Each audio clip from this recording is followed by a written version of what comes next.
This is Joe Posnanski, and you're watching the Break It Down show.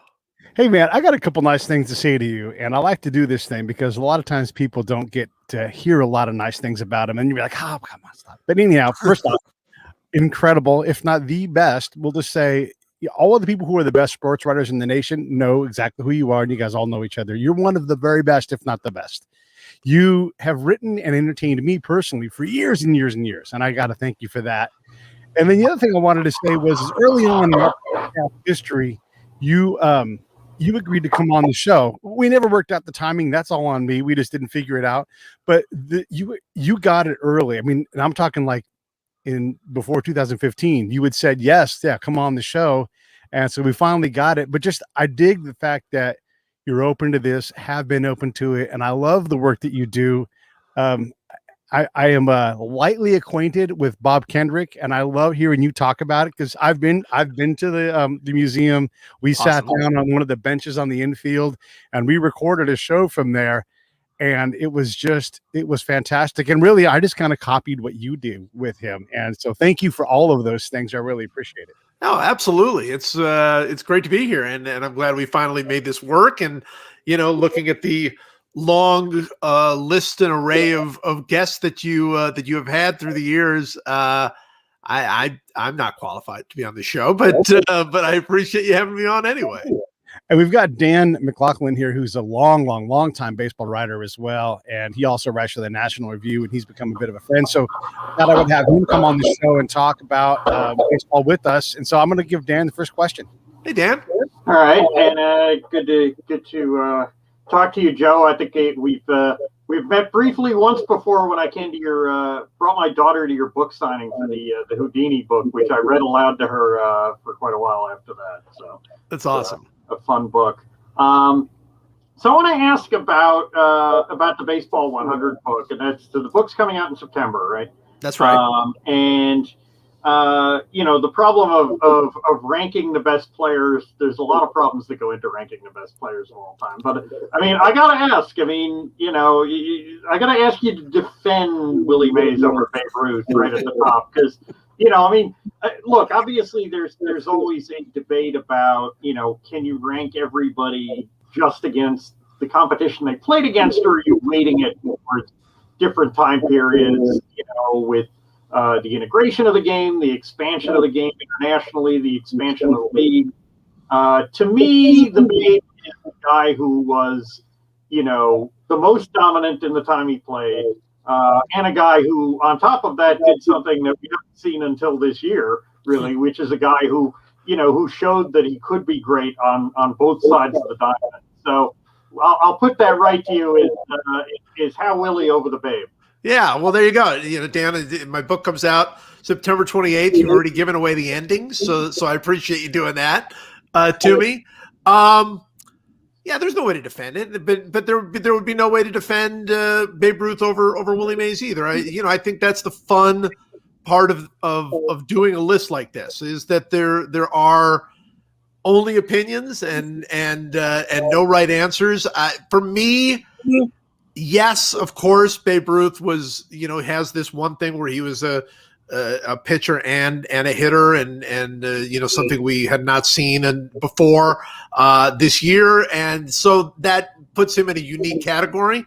But I would make the argument that he was nowhere near the fielder that Willie Mays was.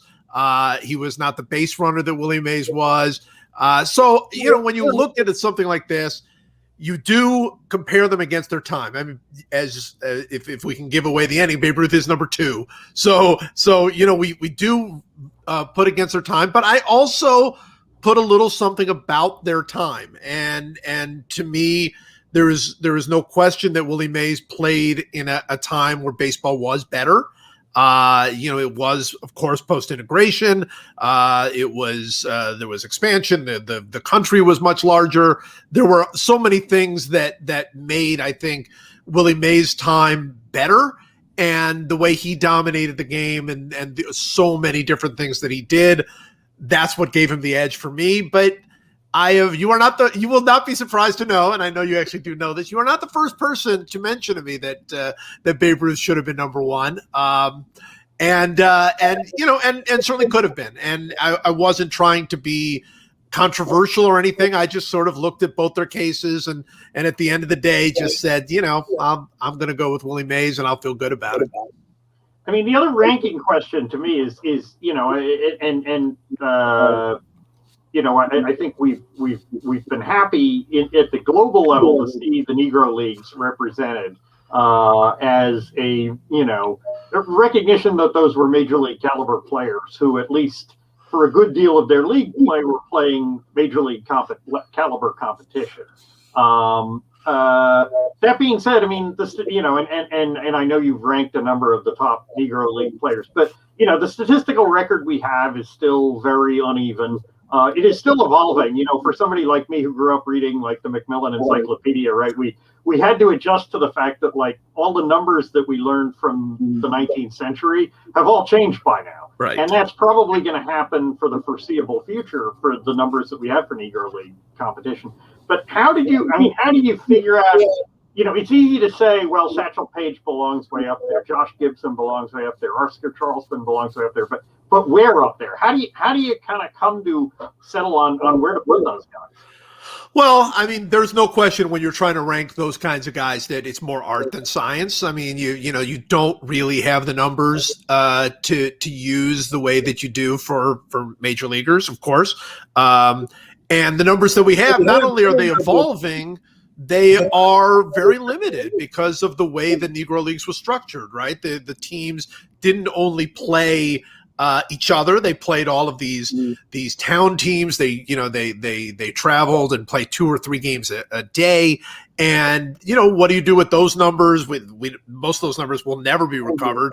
And even if they are recovered, what do you make of those numbers when you're hitting 3 or 4 or 5 home runs against a factory worker? So it's a very difficult thing to do. But the good thing is there's been so much research and so many people now that have gone back and tried to get contemporary accounts of these guys. And so what you see is Joe DiMaggio said Satchel Paige is the best pitcher he ever faced, right?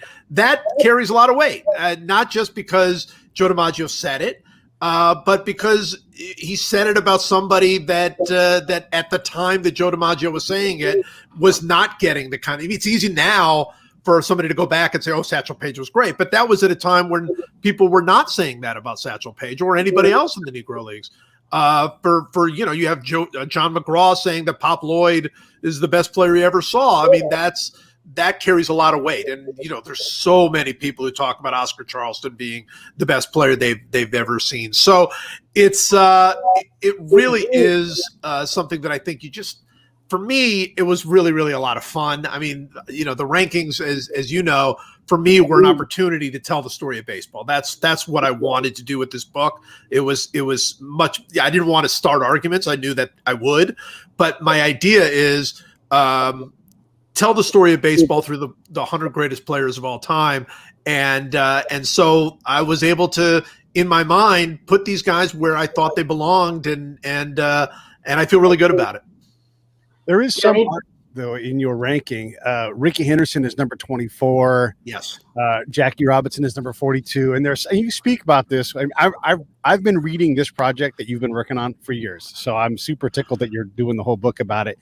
But talk about some of the non-ranked based choices and, where it was more the art than the numbers. Yeah, the first one, the one that'll get everybody and did get everybody mad when I first did it, and will get everybody mad again when the book comes out, was that I put Joe DiMaggio number 56.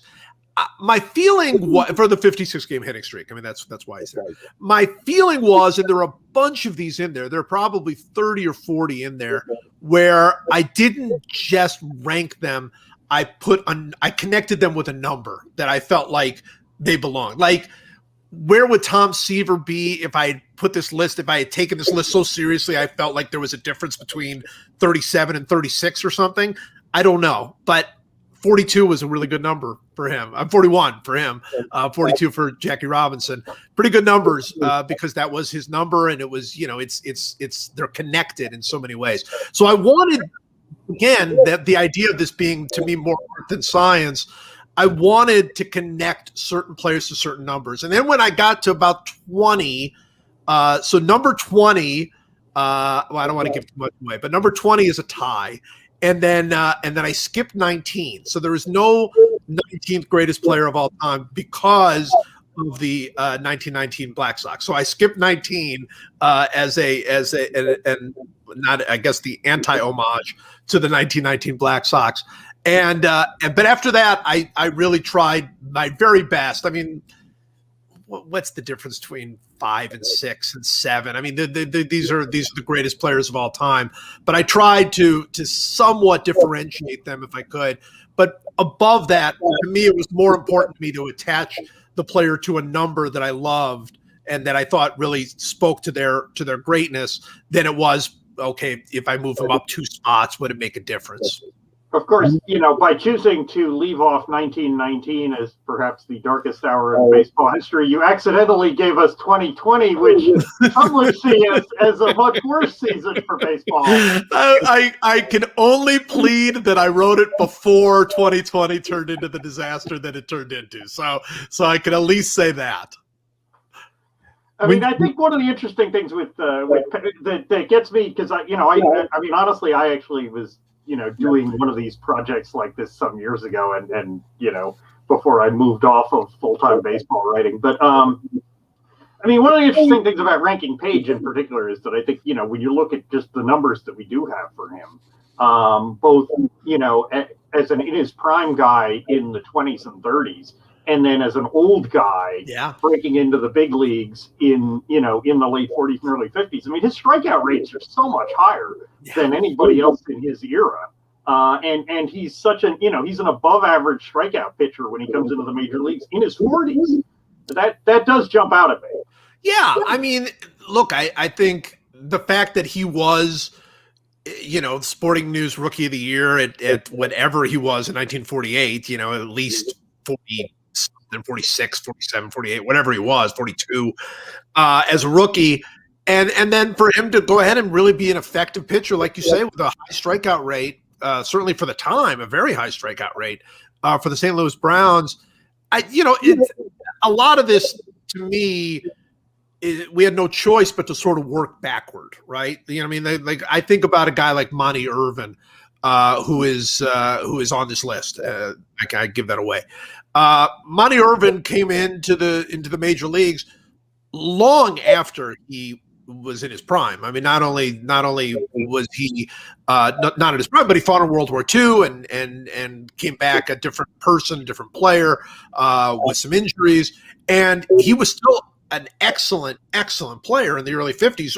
Finished top 5. I can't even remember if it was top 3 in the MVP ballot in one year. I mean, he was a great player. So you almost have to reverse engineer his career and think, okay, if he was that player in 1953 when he was 32 years old and a shell of himself, then how great was he when he was young? And everybody said he was Willie Mays before Willie Mays and all of these other things. And so I think you do the same thing with Page. I think you do the same thing with people that you can do. It's like, if they could be that great at that stage of their lives and that stage of their careers, boy, how great were they, when they were younger, for sure. You definitely do that.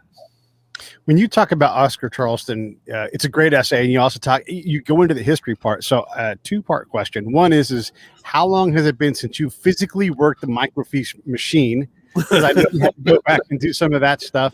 And then the other thing is when so the contemporaneous reporting of like, oh, this person's the best person ever. There can only be so many people that fall into that category. Granted, different decades, different people, but there's only they're going to say Babe Ruth, they're going to say Oscar Charleston, they're going to say Pop Lloyd, whoever it's going to be. How many of those guys fall into that category where there's such a ringing bell of truth that in this era, this was the recognized person? How many of those guys are there for history? Wow. Well, 2 good questions. I used to work the microfilm and microfiche all the time for my first books. I can remember particularly my book about the 75 Cincinnati Reds. I mean, I was just living it. And I have a terrible motion sickness issue. So like microfilm, like I would do it for an hour and then throw up and then do it for another hour and then throw up. I mean, it was not ideal. So but of course now I don't have to do that, and now you can do it online, and so all of the research I did for this, just about all of it was in books and online, and that worked out pretty well. I once did a timeline. I didn't do it for this particular version, but I still remember basically a timeline of who was sort of the acknowledged best player in baseball, right? Where, and it starts. I think the way I started it was I started with Ty Cobb. So, right around 1912, 1913, 1914, and then followed it all the way through. And what I did not want to do is do it year by year. This person was the best player this year. I wanted okay, so who was the best player over this stretch of time? I think most people would say that the best player over the last 10 years, 12 years is Mike Trout. That this has been Mike Trout's era. And it's not that Mike Trout has been the best player every single year, but he was the best player, starting when he started and through. And before that, it's probably another 10, 12 years, and you would say it's Albert Pujols. And before that, it's a 10 or 12 years, and you'd probably say it's Barry Bonds or, Ken Griffey for some. And then there are years and decades where there isn't really a best player, right? There are 3 or 4 that sort of fit the bill. Like some would say that the 70s and 80s that Mike Schmidt was the best player, and I think that's a really good argument. But it could be Joe Morgan, certainly has a similarly great argument for being the best player. George Brett for a stretch of time was the best player. And so when you ask the question, okay, well, so when you think about those guys, I think for best ever, there are 6 players. I mean, depending on what you do with pitchers, if you want to throw a pitcher in there, it's probably 7 or 8, because you could throw a Walter Johnson in, a Satchel Paige in. If you want to go modern, you could throw in a Greg Maddux or Randy Johnson or Pedro or somebody like that. But I think there are 5 or 6 players that would really have the argument for best ever. And I mean, they're the ones that everybody would know. They're Mays and they're Ruth and it's Aaron and it's Bonds and it's Charleston and it's Ted Williams. I mean, it's pretty much limited into that little group, I think. And it's interesting that so many of those guys, even the very best, that short list, you have, you very quickly come up with a list of obstacles that guys who had their time interrupted by war, right. The color line, you had you had all sorts of things. I mean, interruptions in the seasons and the strikes and so there's always been something that came up with these guys. I mean, I gotta say Schmidt, I remember that. I don't think that was really a consensus in the 80s in the way that it is maybe retrospectively. I think there wasn't in the mid 80s a real consensus on who's the man, No, in fact, you would often hear, looking back on it, Schmidt has gotten better. He did win 3 MVP awards. So, he was certainly acknowledged in his time. But at the time, you'll remember this. In the 80s, Dale Murphy was often called the best player in baseball. Or Don Mattingly was often called the best player in baseball. And Ricky Anderson was sometimes called the best player in baseball. And so that was definitely a moving target. The 80s is a weird time anyway. There's, nobody hit 50 home runs in the 80s and different pitchers won the Cy Young Award just about every year. There was no real, continuation. A lot of one-year wonders won Cy Young Awards in the 80s. So 80s is kind of a weird period for baseball, but yeah, you're 100% right as far as the limitations on each of these guys. And the other thing is, do we, and this was something I really had to look at is do I really believe that the best players in baseball all played 50 years ago? Do we not believe that one of the best players in baseball played in the last 50 years? And baseball is just sort of one of those games that, I think pushes us to romanticize the past a little more. The statistics are a little bit better in the past for various reasons. And I think a lot of absolutely extraordinary players, have been left out of that argument and probably shouldn't have been left out of that argument. when you look at like the players from the different eras, we talk about, the color line and all that, but there's a lot of eras that are built in with this. Like the era of your dad saying, "I'll be goddamned if you're going to play baseball," and the kids, "Okay, Dad, I won't play." Right? Just the opportunity to play, the amount of choices that people have to go do something at a high level. I mean, hockey, track, and you can be a multimillionaire track and field now, right? So there's all these different things that draw talent away, or heck. I always laugh about performance enhancing drugs because you can put a dead dude's tendon in your body and that's not performance enhancing. But tell that to Pud Galvin or any of those guys from the early. I at one point did an evaluation of 300 game winners, and up to about Lefty Grove, that's all ancient stuff. It doesn't make any sense. Everybody blew their arm out at 32 and they were done, but they'd won 300 games. Lefty Grove forward, it kind of changes. So when you look at these eras, what is the most significant? I mean, even the Negro Leagues didn't have all the talent because it just simply couldn't get there. There wasn't enough of anything to really let all that talent shine. Is there more talent now on the field than ever? I don't know. How do you sort out these different eras and what is contextually important and what isn't?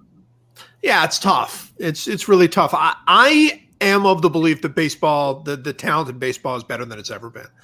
And that is across the board. I mean, that is as pitching, as fielding, as hitting, as speed. I mean, I think but the game doesn't always reflect that because, if pitchers go up 20% and hitters go up 20%, that doesn't necessarily mean that they're going to even out. I mean, pitchers going up 20%, pitchers throwing 100 miles an hour, which everybody seems to do now, really makes it very difficult to hit no matter how good you are. So I think that the balance of the game is part of what's tricky. And I think when I was looking through the eras to try to create a list like this, the contextualizing of it is not of course you're thinking about, okay, well, look, they had to play in an era where there were no night games. They played in an era when the baseballs were rocks, basically. They played in an era when the game wasn't integrated. I mean, they played in an era when this and that and the other.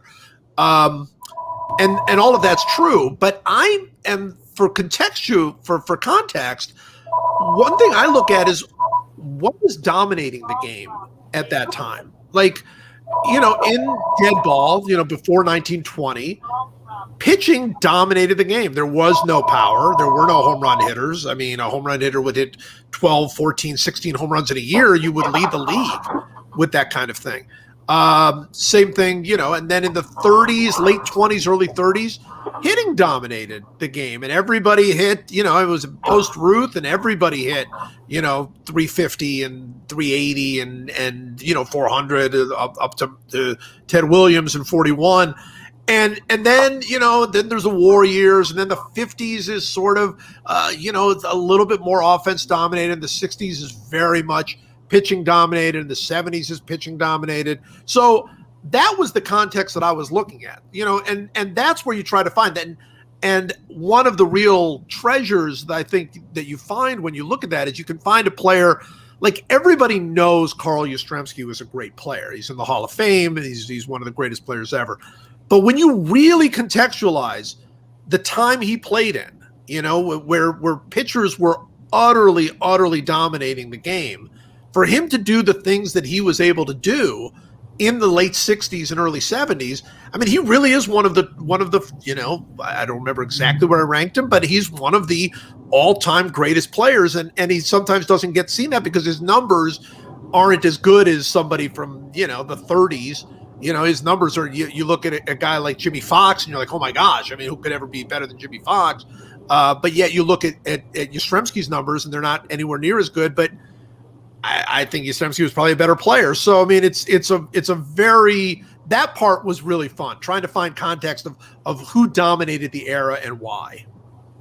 I mean, the two great long marches of the game that have just all gone in one direction from 1871 to 2021 are, year in and year out, there's a smaller percentage of balls in play, and there's a smaller percentage of innings thrown by, a team's best pitcher, best four pitchers, best six pitchers. And where are we going? I mean, what is your thought on where do we stop that, or is it never going to stop? Is that always going to? I mean, it seems to me that one of the big quality issues 15 years ago, right? We would have looked at this 20 years ago and said the declining number of innings being pitched by the best pitchers on the team is why the hitters are a big reason the hitters are in control, right? Because they're spending so much more of their time facing these, the fourth guy in the bullpen, and now the fourth guy in the bullpen throws 100 miles an hour. Right. I mean, what is your thought on what can we do or should we do to stall some of that and maybe reach an end point to those trends? Well, I think first of all, let me say this. I think baseball needs to do something to stall these trends. And I think it's late. I think baseball should have already been doing things to stall these trends, because it has truly gotten out of control in my mind. And as this is saying, someone saying this who absolutely loves the game and always will, they can punish me forever. The game can keep going down and down, but I'm going to love the game. But others won't. And so I think, for a while there, everybody was talking about pace of play. That was the big issue. But pace of play is a direct, it directly impacts the things you're talking about. I mean, pace of play is pitchers taking a long time between pitches so they can gear up and throw 100 miles an hour, which makes it very difficult for a hitter to put the ball in play, which makes it very difficult for any of us to enjoy the game. I mean, it's when you have long periods of time where you don't see balls in play, you can now go half an hour, 2 innings, half an hour, and you'll see 1 ball in play or 2 balls in play. I mean, that's not the kind of baseball that people want to see. And people always said, I love 1-0 games. You always hear people say, I'm a purist, I love low scoring games. Yeah, but low scoring games where you see great defense, and low scoring games where you see, pitchers trying to work their way out of jams, and so many of those things that used to really be the quality of baseball. They used to take baseball up, and now it's, you can't keep up with all the names. So you've got all of these new pitchers coming into a game. I mean, teams have 13 pitchers on their rosters now, sometimes 14 if they feel overwhelmed. And, all of them throw unbelievably hard, but they don't have to throw hard for very long. I mean, they only have to throw, an inning, 2/3 of an inning, 1/3 of an inning. I mean, they put in rules to try to make it so that pitchers have to stay in the game longer. I mean, you have to face 3 batters and all of that. But even with that, you're still seeing 5, 6, 7 pitchers a game per team, and it's not good. It's not good. And I would love to see baseball do some things. And, there are ways to do it by limiting rosters. There are ways to do it by limiting. I don't like artificially limiting stuff, but I think saying, okay, well, look, you can only carry 11 pitchers would change the dynamic of the game. Now, of course, short term, it would cause real problems because pitchers are not being trained to go longer in games. I mean, this is a real issue, and we already have so many injuries. So now you're going to push that pitch count. I mean, how does that change it?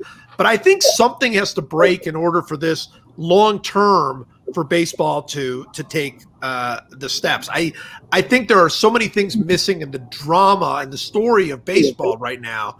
And I think it's directly related to not enough balls in play, too many pitchers, too much time sort of wasted. And I think it's wasted. It's for a pitcher, it's not wasted. I would take as much time as I could if I'm about to throw another 100-mile-an-hour pitch. But speeding that up and sort of saying, okay, look, you can't throw 100 miles an hour every time. I mean, you've just got to go out there and pitch. I think would somewhat change the dynamic. It's hard to do. I mean, it really is. And baseball's been wrestling with it. Yeah, I mean, one of the points that you hit. I mean, just the depth of these pitching staffs. Yeah, they're and incredible. The turnover.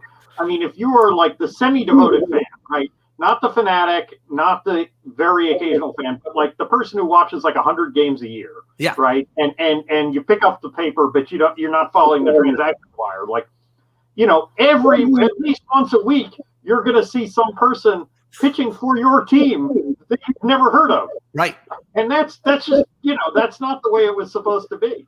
And not only that you've never heard of pitching for your team, but pitching in a key situation. Like pitching with the score tied in the 6th inning or 7th inning because that person that you've never heard of still throws 100 miles an hour.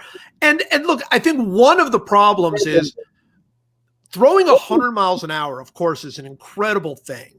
But what you are seeing is if you don't have to throw more than 8 pitches in a game, or 10 pitches in a game, or 12 pitches in a game, you could throw 100 miles an hour.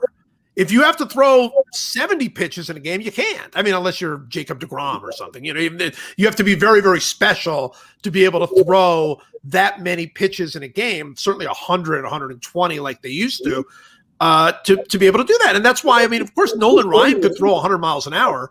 But Nolan Ryan didn't throw 100 miles an hour every time out. He, in fact, it's very famous that when they went out to actually time his pitch, the pitch that ended up being in the Guinness Book of World Records, it wasn't until the very last pitch of the game that they got him clocked over 100 miles an hour, which tells you about his arm. What a remarkable arm he had. But it also tells you that it's not. Even a guy like that couldn't summon that up every single time, knowing that he had a full game to pitch. And so, I'm not trying to downplay how incredible it is to see somebody throw 100 miles an hour because it is. But if you see 50 people throwing 100 miles an hour, that might tell you that the game has changed to allow that. And the way that has allowed that is you go out, your max effort for a few pitches, and then you're out of the game and you don't have to worry about it. And I don't think that's the way the game was meant to be played, to be honest. One of my things to speed the rate of play up is this ridiculous thing where the manager has to come out and then signal to the ball, like just have the dude standing next to you. It's not like these are all mystery choices. On occasion, yeah, something crazy happens, but hockey changes players on the fly. Let's get to that, So you don't like the morality play of the manager coming out and taking the baseball and patting the guy and then waiting for the other guy to come in and giving him the it's like a royal ceremony. You have to give the other guy the baseball. You're not into that. The only time I like it is like when you get those stories like Joe Torre's, out there talking, and the guy's like, I got it. I know what he's like, well, what the hell am I doing here? And then he walks back to the dugout. I love it. Where Kershaw looks at Mattingly and goes, get the hell out of here. Yeah, no way. Then it's fun. Yes. That's the only time I like it. Otherwise, it's just a waste of time. I wanted to ask you, you've studied so much of the history. I got so many history questions, but so Rickey Henderson set the last unbreakable record that got broken, I think, in that Barry Bonds blew. Look, if you reverse engineered James's favorite toy and said, okay, what's it going to take for Rickey Henderson to have the most walks ever, 1% chance, 1%, he finally climbs up. There was no one within sight of him until Bonds went bananas and started getting 200 plus times a year. He shouldn't have broke that record. There's no statistical model that proves that. And then I also love the essay about Bonds because you had the argument with yourself, in the thing. I would love for you to talk about that. So just in brief, like Rickey Henderson. Oh, and I want to say Rickey Henderson was a mirage too of a player. We thought for years that was the prototypical leadoff hitter. Tim Raines was close, but didn't do it as long. But he was such a freak. He allowed people to believe that freaks were normal, but they weren't. Only he could do it. Only he could do it as long as he did it. And it makes him truly, he's a guy you could have put on the list twice, truly. And said, Absolutely. No, Bill James is the one that made the famous line about him that you split his career in half and you have 2 Hall of Famers, right? You have Rickey Henderson, the run scorer, Rickey Henderson, the base stealer, Rickey Henderson, the leadoff hitter, Rickey Henderson, the, whatever. And it's true. The Bonds walk record is really one of the craziest things because so many of those walks were intentional. That's what really makes it crazy. He was intentionally walked 120 times in 2004. There's never been anything like it, and I suspect there'll never be anything like it again. It was somebody who had literally gotten so good by whatever means, whatever steps he had to do that, had gotten so good he broke the game. There was no situation where they felt that they could pitch to him, and when they did to pitch to him, he hit 370 and, hit a home run every 6 or 7 at bats or whatever it was. And it was crazy. So He did break the walk record, and he had a great eye throughout his career. But you take away the intentional walks, and it's a very different story. And so intentional walks to me should be a separate category. I mean, they count, of course, but they're not walks in the same way that Rickey Henderson drew walks. Bonds was one of the, as he is for everybody, he's one of the most challenging characters to try to sum up, to try to write about.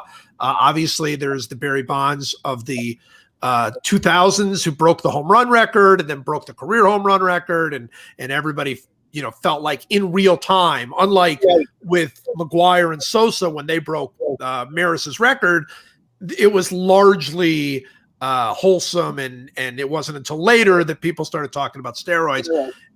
With Bonds, it was in real time. Everybody was watching him break Hank Aaron's record, feeling pretty confident that he was using steroids to do it. And so it was a very, very controversial and upsetting scenario for a lot of people. That said, Barry Bonds before 1998 was, in my mind, one of the greatest players of all time and the best player in baseball. And he wasn't, even though he won MVP awards, he wasn't really viewed that way. People really wanted Griffey to be better, and they wanted, others that they would talk about, like, he was sort of in the discussion, but they wouldn't put him on this plateau when he really was. I mean, he really was, in my mind, far and away, as great as Ken Griffey was, and he was incredible. There wasn't anything that Griffey really did that Bonds, wasn't better at. I mean, maybe home runs, but that's about it. And Bonds walked a lot more and was a better base runner and, at least as good a fielder, I think. I mean, when you look at the numbers. So Bonds is such an interesting character because he was so, in my mind, as great as people knew he was still very underrated until 98. And then after 99, he was so hated that nobody could appreciate that he was doing things we will never see again. And of course, what do you do with the steroids thing? He's not in the Hall of Fame. I don't think he'll ever get voted into the Hall of Fame. So he was a very challenging guy to write about. But what I felt like my job is I wasn't interested or as interested in all that. It wasn't that I still think it's a part of his story, and I still think it's a part of, if you rank him, I think it's part of the ranking. Because look, if you throw everything out and just say, okay, he's, I'm just treating him exactly the way that he could have been number one. I mean, he really might have been the best player of all time. Babe Ruth included, nobody had years like he did in the early 2000s. I mean, he was on a different level. He broke the slugging record 2 or 3 different times, and the on base record. He got on base 63% of the time one year. I mean, it was just crazy. So he was like at a whole other level. I think you still take it all in, but even all taken together, he's one of the 5 greatest players of all time, in my view. I mean, it really is remarkable if you're, my age. I mean, I was a kid in the 70s, and to think of the things that we've seen now in the game. Rickey and Nolan Ryan, and I guess to some extent Bonds, and really one of the things that a little before my time, but a guy who just died, Mike Marshall, the workloads that he carried as a reliever, and one of the things that one of the other great Bill James lines that I remember loving was when he was talking about, and I think he was talking about Rickey and Raines when they were in their prime, when he said, I wished in the 60s that somebody had told me to appreciate all these great power pitchers, that it wasn't always going to be like this, and that we should be appreciating the great leadoff man. I mean, other than the obvious Ohtani, sort of what do you see in the game today that you'd want to tell, like, a 20-year-old fan, like, appreciate this because you won't see this again? We are seeing the greatest collection of young players, I think, that I've ever seen in my life. And some of that has been, unfortunately, stopped because of injuries. I mean, this year, over in Atlanta, Ronald Acuna Jr. got hurt, and he's going to miss a year. But he's an unbelievable talent. I mean, when you look at Vladimir Guerrero Jr. and what an unbelievable hitter he is in Toronto, he's 22 years old. You look at Fernando Tatis Jr., also 22 years old in San Diego. utterly. I mean, these are not just great players. I mean, they're talents that we've very, very rarely seen. I mean, in the history of the game, we have almost never, that I can think of, maybe a young ARod, seen a shortstop with the talent of Fernando Tatis Jr. I mean, he does everything. I mean, after 162 games, you counted up his numbers, and they were ridiculous. It was like 48 homers and 50 steals and 150 runs. I mean, it was off the charts. And he's a fantastic defensive shortstop. Acuna is like that. When Acuna is healthy and playing well, I mean, he dominates the game, and he's the same age. He's also 22 or 23. So you're seeing a bunch of like players that are coming into the league and immediately just becoming superstars on this ultimate level. I just think the talent level in baseball is wonderful. It really is. And I think the way the game is being played is sort of shielding some of that. And I think that's why baseball needs to, I think it's tough to see because, again, so many pitchers and so many blinding 100-mile-an-hour fastballs, and the pace of play is not what it should be, and all of that. So I think you miss out on just the fact that, I mean, across baseball, that this All-Star game was fun in the sense of that you really got to see again. There are so many exciting young players in the game right now, and they're going to change the way the game is being played. I mean, they're going to refocus the way the game is being played because there are a few unbelievable prospects that are on the way that everybody's already excited to see. So, yeah, I think baseball talent is fantastic. I just think it's the way the game is being played. But you're right in the sense of that even in the 1990s. So in the 90s, everybody was talking about the offense because that's everything that was going on, and it was crazy. It was out of control offense, right? It was 50 guys hitting 40 home runs in the season, and Sosa and McGuire, breaking Maris's record multiple times, and Bonds obviously doing what he did. But you know what? That was actually the era that's the greatest pitching era of our lives. Was that era, because that was when we had Maddox, and we had Clemens, and we had Pedro, and we had Randy Johnson. I mean, those are 4 of the 10 greatest pitchers in baseball history, all pitching at the same time, all dominating in an era that was dominated by offense. So it is easy to miss what the sort of the theme is. And it's something that you can look back 10, 15, 20 years from now and see. I think it's going to be the young players. I think this is just an incredible group of young players. That's such Pedro really, I mean, I guess maybe the only comparison you would have is maybe Honus Wagner in terms of like a guy who was just not just a monster, but a monster straight into the teeth of the most hostile conditions. I mean, here he is, he's pitching in Fenway Park in 99, 2000, and really trying to, really doing things that other people couldn't do in far more favorable conditions. I would make the argument, and I think I do in the book, that 1999-2000 Pedro is the best pitcher who ever lived. And that doesn't make him the best pitcher of all time because it's a career, it's not 2 years. But I think for 2 years, in the same way that people talk about Koufax from 64 to 63 to 66, the same way that you talked about, maybe a young Dwight Gooden or Steve Carlton in 72. But I think the best pitcher, Bob Gibson in 68, but I think the best pitcher of all time, if you want to reduce it to one very short period, is Pedro Martinez in 1999-2000. In 99-2000, that time frame, he could throw that high heat straight on the string. It was so fast. And then he could break that changeup inside or outside. It was, yes. You didn't know. Well, he threw his like slider, like it was like his 4th pitch or his 5th pitch, and yet when he threw it, it was utterly devastating. I mean, he pitched with attitude. I mean, he wanted the inside of the plate, and he was incredible, just incredible. Yeah, I mean, I have to say I'm starting to get a Pedro in 2001 vibe about Jacob deGrom right now. That he's just like he's almost like reached exit velocity and he's breaking apart because he's too good. Yeah, no, I mean, I do think that there are certain players that every now and again you go, well, that person just, it's like they it's like they disappeared and then they appear on top of a mountaintop in a robe or something. Like they've just moved on to the next level of the world. And deGrom, certainly the first half of the season was like that.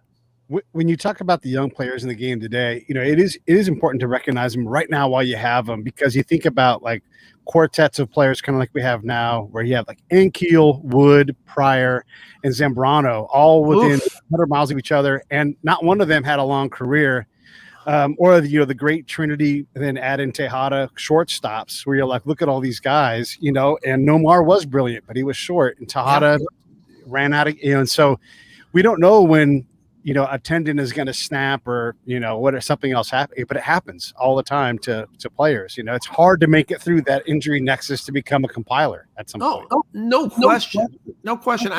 When you look at, you brought up really good examples of this. I mean, I think of the 2011 Phillies rotation that everybody was like, that's going to be the greatest rotation in the history of baseball, right? It was they'd gotten Halladay, they got Cliff Lee, they got Cole Hamels, and that's going to be the greatest. I'm Sports Illustrated. I was working at Sports Illustrated at the time, and we sent Gary Smith, the great Gary Smith, one of the all-time greats in sports journalism, to follow that team. He was a Phillies fan. It was going to be this, and they had one year where they were all good, and they never had another year. I mean, they went to the playoffs, and then Halladay broke apart, and Lee was still good but not great, and Hamels kind of descended. It is really touchy. I mean, it's the greatness. I remember when the Angels signed Josh Hamilton. So that was 2012, 2013. I can't remember. I was right after they already had Pujols. So the talk was, wow, 2 MVPs and Pujols and Hamilton, and this is going to be unbelievable. What a middle of the lineup. Has there ever been a better middle of the lineup than Albert Pujols and Josh Hamilton? It's going to be incredible. And I wrote at the time, and I'm very rarely right, but I wrote at the time, I said, this is incredible. They spent, $400 million to do this or whatever. But both those guys are older, 31, 32 years old. I said, if I had the choice, I would take, and I picked 2 young guys in Kansas City, Salvador Perez and Eric Hosmer, 2 guys that had not achieved anything, that had not accomplished anything yet, but they were big prospects. And I said, I'd take those 2 guys right now over Hamilton and Pujols, because it is so, it's so short. I mean, baseball's career is so short, and your time for greatness is so short. And sure enough, Hamilton never really came through. Pujols at that point was very, very quickly declining. And as it turned out, Hosmer and Salvador Perez took the Royals to 2 pennants and a World Series. So, it just because they were younger, that was really my whole thinking. And so, yes, this is the time to watch every chance you can as a baseball fan to watch Fernando Tatis Jr. play, because, I mean, I hope he does this for another 15, 20 years, but you never know. But then again, no matter how good he is, he'll probably never hit 3 grand slams in one inning. So. There you go. One of the things, because we all, you have your players that you've seen a million times to the point where you have imprinted in your head how they, what they look like running the bases, swinging the bat, what their skills are. What did you find was the biggest challenge in writing the book to players that you had a hard time bringing to life for people who didn't see them, who maybe you didn't see, who were a long time ago, or where you felt like you were able to bring out something that people just don't have a good mental fix on? I think that was the fun for me, particularly the players that I had not seen, that I was way too young to see. And I didn't see a lot of the, I mean, I was a kid when Hank Aaron broke the record. I mean, a little kid. I vaguely maybe saw one game with a Willie Mays for the Mets. I didn't see those guys play. I didn't see Mantle play at all. He retired the year before I was born. So, some of the other guys though, in the 40s and 30s, that I didn't want to just write about Jimmy Fox or Hank Greenberg. I wanted you to be able to see them, or at least understand their story, understand what it was that made them great beyond the numbers that you can look up. And so, you do it with contemporary accounts. I mean, those guys, you don't even get to see video, right? I mean, you don't get to see film. At least with Mantle and Mays and Aaron, you can watch the younger. The film isn't always very good, but you can watch them play and you can sort of get a sense of what it must have been like to be in the stands when Willie Mays' hat flew off or when Mantle hit a home run from both sides of the plate or something crazy like that. But for those guys in the 30s and 20s and 40s, it was like, all right, well, what was it like? And the great thing is that's when, that's sort of the heyday of newspaper writing when you had 6 or 7 or 8 newspapers covering every game for every team. And everybody had like a take on what these guys were like. And trying to put that kind of those pieces together was one of my favorite parts of the book. I know you're not John Updike or anything with the nicknames, but why aren't you out there giving out some great nicknames? And I'm just messing with you. Yes. I do want to ask you this though: of the players that you wrote about in this, and again, you guys got to get the book. It's called Baseball 100. Oh, and a comment on Cruising Camry. He talks about Cy Young's 511 wins. Oral Hershiser breaks the unbreakable 58 2/3. That's right. Doesn't get the unbreakable status though, and held the record longer now. And I don't think anyone's breaking 59. But the question I really want to ask you, you can comment on that, is of all these players that just picked up the bat and just could do it. Joe Jackson is one of the guys I think you've written about in the past. Does that player exist anymore? Can someone just elevate preternaturally and just like this guy just Frank Stallone talks about getting a download from God on how to play music and write songs, right? And I'll be damned. Like that's what he says. That's what he did. Sure. Do those players exist anymore? They do. They do exist. I mean, they're people are different. I mean, it's obviously there's so much preparation and planning and training and everything else. But I'll give you a great example of this. There is a guy, one of my favorite players in baseball right now, a big star, who is absolutely stays out of his own head. He's a guy that just picks up a bat and hits and does not, let things get to him. He doesn't spend that much time thinking about who he's going to face or whatever. And that's Freddie Freeman for the Atlanta Braves. And if you watch Freddie Freeman play, you see it. You see that's a natural. That's a guy that just goes out there. He had a great moment during the All-Star game. They were miking him up and they were saying, hey, you're coming up next inning. Do you know who you're going to face? And he didn't, because there was somebody warming up in the bullpen. And they said, I can't even remember who they said it was. It ended up not being that guy. But they told him, you're going to be facing this guy. And Freddie Freeman literally to Joe Buck and John Smoltz says, what does he throw? Because he doesn't care. He's like, it's for him, it's really going about there and it's me against you and let's see who's better. Some of that is gone, but there are still those players out there who absolutely, they used to say this about Mike Sweeney when he was with the Kansas City Royals. He was a real natural hitter and a very, very good hitter for a long time. And they said that you could wake him up on Christmas morning, put him in a phone booth with Nolan Ryan, and he'd get a hit. And that was, those guys still exist. I think there's much, much more preparation and much, much more study that goes on than ever before. But at the end of the day, no matter how much you study or how much you prepare, 100-mile-an-hour fastball comes out, you've got to be able to go out there and hit it. Yeah, I always love the contrast with that between Griffey and ARod. That ARod was just, ARod would take his BP, but he was a guy who, he watched a ton of film, and obviously you could see that in the way he does TV commentary. Whereas Griffey didn't care, but he took a ton of extra BP because he was like, look, if my swing is working, it doesn't matter who's pitching to me. Right. So I just got to get my I get my swings in and I'm ready. And I think that's what we loved about Griffey. I mean, he was truly a natural. He had that beautiful, beautiful swing. He didn't do weights. He didn't lift weights. He didn't always take the best care of himself. He went out there. He was the kid. He just went out there and played. And for him to be as great as he was is a testament to some unbelievable talent. The book's called Baseball 100. I loved it. I've read every basically iteration you've ever written with this as you work through the process. I mean, I don't care if it's 800 pages. I'm going to read it again. I was reading it this morning. I just love it. I love it that it's not just about baseball too. It's about society. And I mean, you write a lot of words about Jesse Owens. I mean, you write a lot about to give us the context of it, like a historian, and you put these things into focus. What didn't make it that you wanted to have in? Oh God, a lot of people didn't make it in. A lot of things didn't make it in. I'm really glad you said that. And I really appreciate you saying that because I've said it before. I think I wrote it in the book. This really was meant to be like a history of baseball.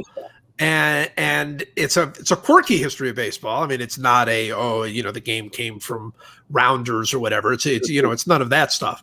But I felt like if I told the story of the greatest players, across everything, as you know, they're not even all American players. I mean, they're not even all, players here from the major leagues, that I could really tell this larger story about the game and the game's intersection with America and a lot of, bigger things that I would never, claim to say.